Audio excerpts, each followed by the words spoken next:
Hello, bachcho, let's see the question. And the question says that if water sample are taken from the sea, river or lake, they will be found to contain hydrogen and oxygen in the approximate ratio 1:8. This indicates the law of तो law of multiple proportion. क्या ये multiple proportion से statement आ रहा है क्या, ये अपन check कर लेते हैं ना।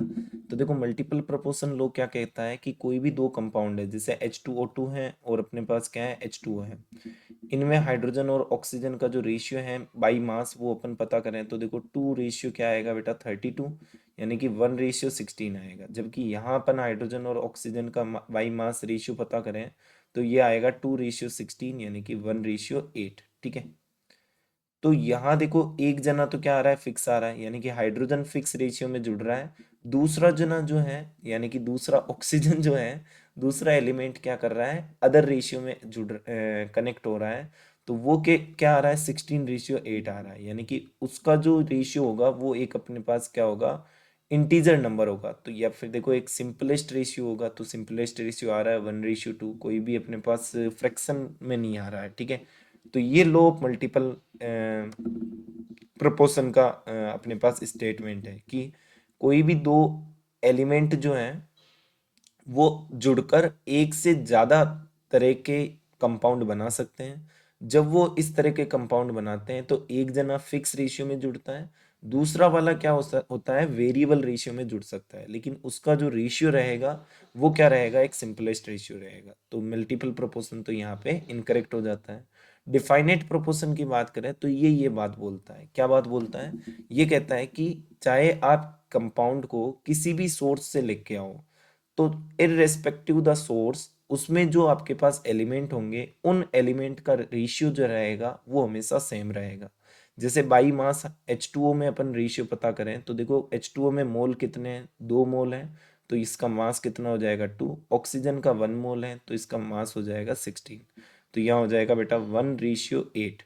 अब ये रेशियो हमेशा 1:8 ही रहने वाला है। यदि आप प्योर वाटर लेके आते हो, चाहे वो किसी भी सोर्स से लेके आओ, हमेशा वहां पे हाइड्रोजन और ऑक्सीजन का रेशियो बाई मास कितना रहेगा, 1:8।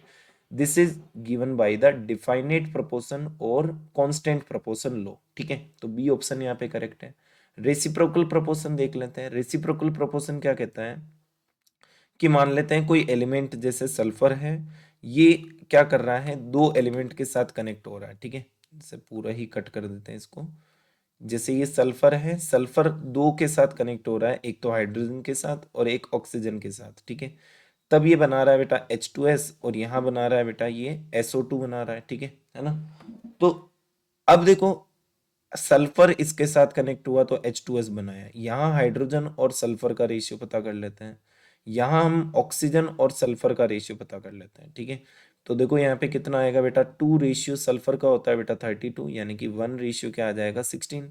यहाँ ऑक्सीजन देखो बेटा 2 आ रहे हैं तो एक का 16 होता है तो दो का हो जाएगा 32 और इसका होता है 32 तो हो जाएगा 1:1।